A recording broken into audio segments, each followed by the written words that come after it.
بدك تصرف لي الفعل التالي. والله ما معي فراغ اصرف يا استاذ، ما معي دولار اصرف لك. يا غشيم.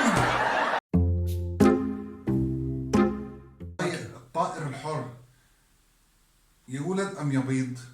استاذ والله استاذ هو حر، اسمه طائر حر، اما يولد او يبيض، هو حر بقى. يا غشيم. بمصطلحات اللغة الإنجليزية كلمة ويب كان، حط لي إياها بجملة مفيدة. طرح وكام حتى لك اللغة الإنجليزية؟ إيه أستاذ؟ وبكم سعره هالقلم؟ فكرة؟ وبكم سعره هالكرسي هالطاولة؟ يا غشيم. وبكم يعني؟ يحيى، لماذا يضخ القلب في جسم الإنسان؟